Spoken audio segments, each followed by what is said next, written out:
Hello everyone, मैं आशीष और आशीष sir CAD academy में आपका स्वागत करता हूँ। लास्ट वीडियो में हमने ट्रे के ऊपर डिस्कस किया था कि ट्रे होता क्या है, ट्रे में ये जो डायलॉग्स दिख रहे हैं ये डायलॉग्स को कैसे ऐड करने होते हैं, इन डायलॉग्स का यूज क्या होता है हमने देखा था।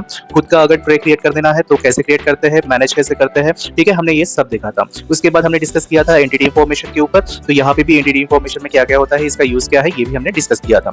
चलो अब नेक्स्ट टॉपिक पे हम बात करते हैं जो है मटेरियल्स की। मटेरियल्स होता क्या है, मटेरियल्स अप्लाई कैसे करने होते हैं। तो मटेरियल्स अप्लाई करने से पहले, मटेरियल्स के बारे में डिस्कस करने से पहले मैं यहाँ पे कुछ ऑब्जेक्ट बना लेता हूँ। मान लो यहाँ पे मैंने कुछ ऑब्जेक्ट्स क्रिएट कर लिए, ठीक है। चलो मैं इसको थोड़ा कॉपी कर लेता हूँ। तो मान लो यहाँ पे मैंने दो ऑब्जेक्ट्स क्रिएट कर लिए। अब यहाँ पे आप देख सकते हो कि जैसे मैंने यहाँ पे दो ऑब्जेक्ट बना दिए तो दोनों का कलर मटेरियल एक ही जैसा दिख रहा है। मान लो कि मैंने यहाँ पे कुछ वॉल्स क्रिएट किए हैं, यहाँ पे फ्लोरिंग क्रिएट किया है। अब वॉल्स और फ्लोरिंग जब मैं क्रिएट किया है तो यहाँ पे कैसे दोनों का मटेरियल सेम दिखा रहा है। लेकिन हम जब प्रोजेक्ट करते हैं तो यहाँ पे मैं आपको सैंपल दिखा देता हूँ। तो हमें कुछ इस तरह से रियलिस्टिक दिखाना होता है। तो रियलिस्टिक में क्या होता है, जैसे कि आपका ये फ्लोरिंग है तो टाइल्स किस टाइप से दिखाना है। मान लो आपका किचन यूनिट है, इसमें ड्रॉर्स दिखाने हैं तो ड्रॉर्स का मटेरियल क्या है। चेयर्स है तो चेयर्स का मटेरियल क्या रखना है। डेस्क है तो डेस्क का मटेरियल क्या रखना है, ठीक है। इस तरह से हमें कुछ अलग अलग मटेरियल्स अप्लाई करने होते हैं, तब जाके ये रियलिस्टिक दिखेगा। और उसके बाद जब हम यहाँ पे इसको रेंडर करते हैं तो रेंडर में ये फाइनल रियलिस्टिक दिखेगा, एकदम ओरिजिनल दिखेगा। तो इसको ओरिजिनल दिखाने के लिए सबसे पहले हमें कुछ इस टाइप से मटेरियल्स अप्लाई करने होते हैं। तो वो मटेरियल्स कहाँ से अप्लाई करेंगे, यहाँ से। तो यहाँ पे देख सकते हैं आप डिफरेंट टाइप्स के मटेरियल्स दिए होते हैं। जैसे ऑटोकैड रिविट में आपने अगर काम किया होगा तो वहां पे भी आपको मटेरियल्स ऐसे कुछ दिख जाएंगे, ठीक है। वही सेम उसी टाइप से आपको मटेरियल्स यहाँ पे मिल जाएंगे।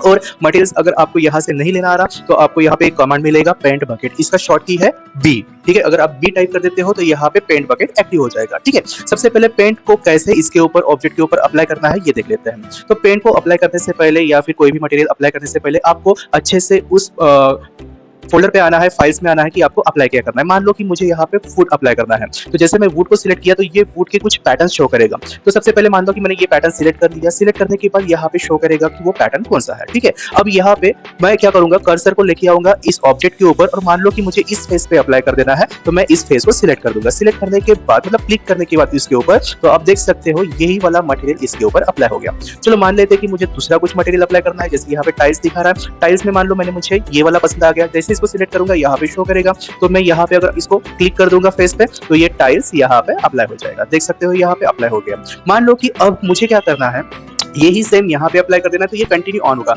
जो मटेरियल आपने एक बार सिलेक्ट किया वो कंटिन्यू वहां पे एक्टिव रहेगा और वो आप किसी भी फेस पे ऐसे अप्लाई कर सकते हो। ये था पहला ऑप्शन। लेकिन मान लो मुझे एक एक फेस पे अप्लाई नहीं करना है, ठीक है। जैसे दिखा देता हूँ आपको एक बार। मान लो कि मैं इस ऑब्जेक्ट को क्या कर देता हूँ, फिर से एक कॉपी करके रख देता हूँ, ठीक है। मैंने इसको कॉपी करके रख दिया। अब मुझे क्या करना था कि एक एक फेस पे अप्लाई नहीं करना था, मुझे करना है एक ही साथ में पूरे ऑब्जेक्ट के ऊपर अप्लाई। तो उसके लिए मैंने मतलब मटेरियल को सिलेक्ट करके रख दिया। मटेरियल को सिलेक्ट करने के बाद यहाँ पे कुछ ऑप्शन शो करेंगे आपको। जैसे अल्ट को सिलेक्ट किया तो सैंपल मटेरियल शो करेगा। शिफ्ट पे अगर मैंने प्रेस करके रखा है तो यहाँ पे पेंट ऑल मैचिंग पे शो करेगा। फिर उसके बाद कंट्रोल पे क्लिक करूंगा तो पेंट ऑल कनेक्टेड पे करेगा। मतलब अगर मैं शिफ्ट को प्रेस करके रख देता हूँ और यहाँ पे किसी एक फेस पे अप्लाई कर देता हूँ तो देखो ये पूरा का पूरा ऑब्जेक्ट के ऊपर एक साथ कर दिया, ठीक है, शिफ्ट के साथ। अगर मैं इसको कंट्रोल सेट देता हूं और कंट्रोल सेट करने का अंडू करने के बाद अब कंट्रोल को प्रेस करके रख देता हूं और यहां पे अप्लाई कर देता हूं तो वो एक सिंपल एक ही ऑब्जेक्ट के ऊपर मटेरियल अप्लाई कर देगा। मतलब अगर शिफ्ट के साथ कर देता हूं इसको मटेरियल अप्लाई तो ये जितने भी ऑब्जेक्ट है सभी को अप्लाई कर देगा, क्योंकि यहाँ पे बोल रहा है पेंट ऑल मैचिंग, ठीक है। मतलब जो भी मैचिंग वाला यहाँ पे दिख रहा है उसको वो अप्लाई हो जाएगा। और अगर कंट्रोल के साथ करूंगा तो सिर्फ ये कनेक्टेड के ऊपर, फिर से दिखा देता हूँ, कंट्रोल को मैंने प्रेस करके रखा और यहाँ पे अप्लाई किया तो ये कनेक्टेड पे ही शो करेगा। अगर एक ही मटेरियल है तो आपको समझ में नहीं आ रहा तो मैं यहाँ पे कोई दूसरा सिलेक्ट कर देता हूँ। जैसे यहाँ पे मान लो मैं सॉलिड कलर्स ले लेता हूँ। यहाँ पे कुछ कलर्स के पैटर्न्स आ जाएंगे।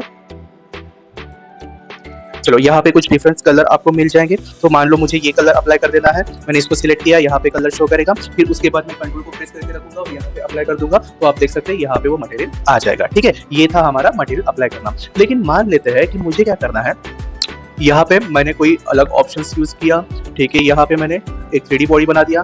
अब मैंने जो ये मटेरियल यहाँ पे अप्लाई किया था वही सेम मटेरियल मुझे यहाँ पे अप्लाई करना है, ठीक है, किसी फेस के ऊपर या फिर पूरे बॉडी के ऊपर। लेकिन अब मुझे नहीं पता है कि मैं यहाँ से कौन सा मटेरियल इसके ऊपर अप्लाई किया था, ठीक है। तो अब इसके लिए मुझे क्या करना है, तो आप देख सकते हो यहाँ पे एक ऑप्शन मिलेगा आपको सैंपल पेंट, इसके ऊपर क्लिक कर देना है और जो आपको मटेरियल अप्लाई कर देना है वही मटेरियल यहाँ से आप टिक कर देना है। जैसे आप टिक करोगे तो यहाँ पे शो करेगा कि ये वाला मटेरियल था। फिर उसके बाद आपको जिस फेस पे अप्लाई कर देना है वो आप अप्लाई कर सकते हो, ठीक है। चलो मान लेते हैं अब यहाँ पे क्या हुआ ना, जो मैंने मटेरियल अप्लाई किया था तो ये एक्चुअली एक इमेज होता है वो इमेज यहाँ पे आ जाता है। ये इमेज का जो साइज है, ये जो ब्लॉक्स दिख रहे हैं वो बड़े-बड़े होते हैं। अब मान लो कि मुझे इसका साइज थोड़ा कम कर देना है, तो यहाँ पे आपको एडिट पे आना है। एडिट पे आने के बाद थोड़ा आपको नीचे आना है। नीचे आने के बाद यहाँ पे लेंथ और हाइट दिखाएगा, ठीक है। अभी यहाँ पे क्या होता है, दोनों भी सेम होता है, इसलिए यहाँ पे कुछ स्क्वायर टाइप दिख जाएगा। मान लो मुझे इसकी साइज थोड़ी कम कर देनी है, जैसे 1.7 है, मैं यहाँ पे सिर्फ कर दूंगा 1। जैसे 1 कर दूंगा तो ये दोनों साइड भी 1 आ जाएगा और आप यहाँ पे देख सकते हो इसकी साइज कम हो गई। फिर से दिखा देता हूँ कि यहाँ पे मैं कर दूंगा 0.8, तो फिर से यहाँ पे साइज कम हो गए। तो इस तरह से आप इसको एडिट भी कर सकते हो आपके अपने हिसाब से, प्रोजेक्ट के हिसाब से। लेकिन यहाँ पे एक प्रॉब्लम यह है कि मैंने यहाँ पे कुछ वैल्यू ऐड किया, तो यहाँ पे भी कैसे वही सेम वैल्यू ले लिया, लेकिन मुझे यहाँ पे अलग वैल्यू चाहिए और यहाँ पे अलग वैल्यू चाहिए, तो आपको यहाँ पे क्लिक कर देना, तो ये अनलॉक हो जाएगा। तो अनलॉक होने के बाद आप दोनों जगह पे अलग अलग डाल सकते हो। तो इससे क्या होगा, ये रेक्टेंगुलर शेप में आ जाएगा। चलो इसको थोड़ा मैं बढ़ा देता हूँ, 1.5 कर देता हूँ। जैसे 1.5 कर दिया तो देख सकते हैं आप यहाँ पे रेक्टेंगुलर शेप में आ गया, ठीक है। चलो यहाँ पे मैं कर देता हूँ इसको 0.5 कर दिया तो कुछ इस तरह से आ जाएगा, ठीक है। तो ये अपने हिसाब से आप इसे चेंज कर सकते हो। तो ये था मटेरियल। अब मान लेते हैं फिर से यहाँ पे मैं एक और ऑप्शन दिखा देता हूँ कि यहाँ पे मैंने फिर से एक बॉडी बना दिया, इसको मैं क्या कर देता हूँ 3D में कन्वर्ट कर देता हूँ। चलो 3D ऑब्जेक्ट बना दिया। 3D ऑब्जेक्ट बनाने के बाद यहाँ पे मैं और एक मटेरियल सिलेक्ट करके दिखा देता हूँ। जैसे कि यहाँ पे मान लो ग्लास है, ठीक है। ग्लास पे सिलेक्ट करूंगा, यहाँ पे क्लिक करूंगा और मैं किसी एक फेस के ऊपर ग्लास अप्लाई करूंगा, तो ये क्या दिखाएगा, ट्रांसपेरेंट दिखाएगा। अंदर का आपको पूरा दिख जाएगा। तो ये अंदर का मुझे जो दिख रहा है उसकी ट्रांसपेरेंसी मुझे कम या ज्यादा कर देनी है। तो उसके लिए क्या कर देना है, वही सिलेक्ट रखना है आपको, एडिट में आना है। एडिट में आने के बाद, ठीक है, अगर आपको इसका कलर चेंज कर देना है, कोई भी मटेरियल अप्लाई करने के बाद आप उसका कलर भी एडिट कर सकते हो। जैसे मैं यहाँ पे क्लिक करूंगा तो देखो आप उस हिसाब से यहाँ पे कलर भी एडिट हो जाएगा। चलो मैंने यहाँ पे इसको कलर रख दिया, जो भी रखना है रख दिया। फिर उसके बाद हम थोड़ा नीचे आएंगे। नीचे आने के बाद यहाँ पे एक ऑप्शन दिखेगा आपको, ओपेसिटी। ओपेसिटी क्या है, ट्रांसपेरेंसी के जैसा ही काम करेगा, ट्रांसपेरेंसी के जैसा, लेकिन बस दोनों का प्रोसेस अलग अलग है। अगर ट्रांसपेरेंसी की बात करूंगा तो जैसे मैं ट्रांसपेरेंसी को इंक्रीज करूंगा तो तभी ये ट्रांसपेरेंट हो जाएगा और क्लियर दिखेगा, ठीक है। लेकिन ओपेसिटी में क्या होता है कि जितना मैं यहाँ पे इसको इंक्रीज करूंगा वो उतना ही सॉलिड टाइप दिखेगा, ट्रांसपेरेंसी कम होते जाएगा, ठीक है। जैसे दिखा देता हूँ, जैसे ट्रांसपेरेंसी में क्या होता है, मैं ऐसे अगर बढ़ा दिया तब जाके ये ट्रांसपेरेंट हो जाता है, लेकिन यहाँ पे उल्टा हो गया, ये थोड़ा सॉलिड टाइप बनते जा रहा है। अगर मैंने इसको फुल कर दिया तो देखो ये कंप्लीटली सॉलिड बन गया। तो ओपेसिटी में क्या होता है, कम करना होता है और ट्रांसपेरेंसी में ज्यादा करना होता है, तब जाके यहाँ पे वो ट्रांसपेरेंसी आपको शो करेगा, ठीक है। तो इस तरह से आप मटेरियल्स अप्लाई कर सकते हो। चलो और दूसरी बात, मान लेते हैं कि अब मैंने यहाँ पे जो मटेरियल अप्लाई किया था या फिर यहाँ पे जो मटेरियल अप्लाई किया था, बाद में मुझे पता चला कि भाई इसका कलर मुझे पसंद नहीं आया, तो ठीक है, इसका कलर कैसे चेंज करते रहे हैं, वही सेम आपको आना है सिलेक्ट पे। सिलेक्ट पे आने के बाद यहाँ पे सैंपल पेंट मिलेगा, सैंपल पेंट पे क्लिक कर देना है, फिर ये वाले पेंट के ऊपर क्लिक कर देना है, तो आपको वो पेंट दिख जाएगा। फिर उसके बाद हम एडिट में आ जाएंगे। तो एडिट में आने के बाद थोड़ा हम इसको ऊपर लेके जाएंगे, फिर आप अपने हिसाब से जो भी कलर इसको एडिट कर देना है आप इजीली एडिट कर सकते हैं। एकदम इजी ऑप्शन है।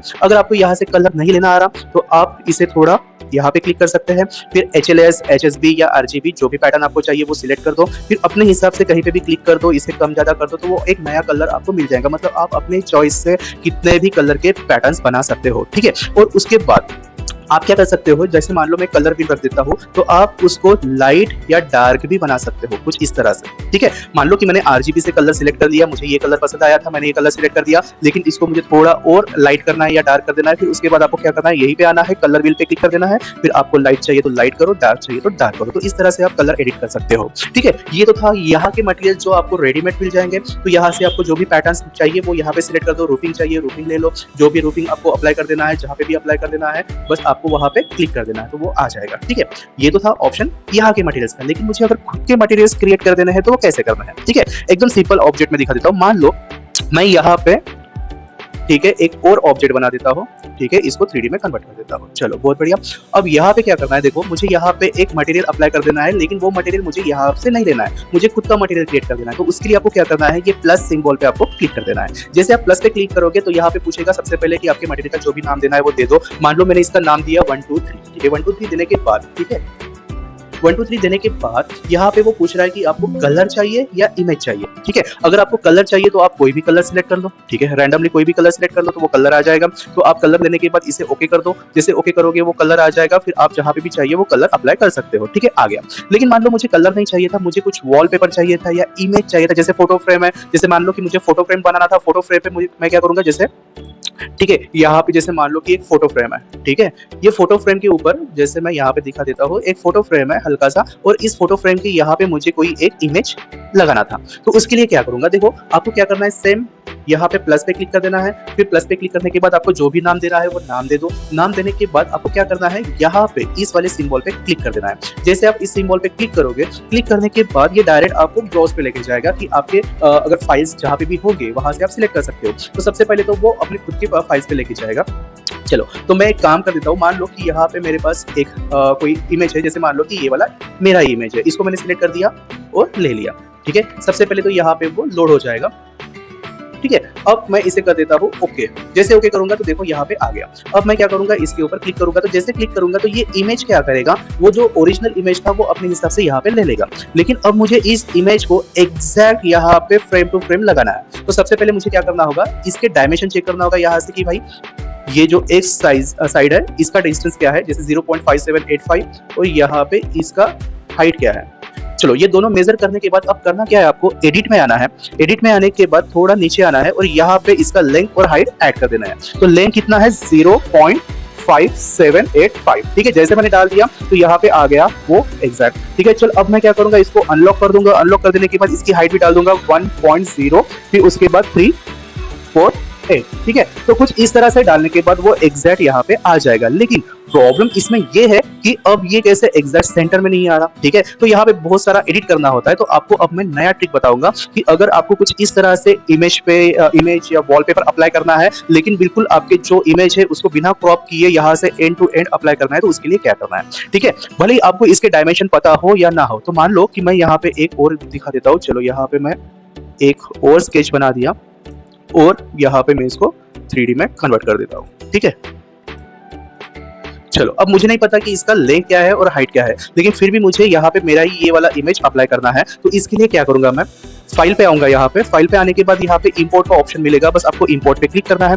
इंपोर्ट पे क्लिक करने के बाद आपको जो भी इमेज अप्लाई करना है वो इमेज को सिलेक्ट करना है। फिर उसके बाद आपको इंपोर्ट पे क्लिक कर देना है। इंपोर्ट पे जैसे आप क्लिक करोगे तो यहाँ पे वो आ जाएगा। बस आपको क्या करना है, वो फेस पे सिलेक्ट कर देना है। चलो, मैंने यहाँ पे जैसे फेस पे क्लिक किया। अब प्रॉब्लम क्या आएगा, वो डायरेक्ट इमेज को ऐसे बस ले लेगा और आपकी जितनी भी हाइट है वो आप सेकेंड पॉइंटर को लेके यहाँ पे अप्लाई कर सकते हैं।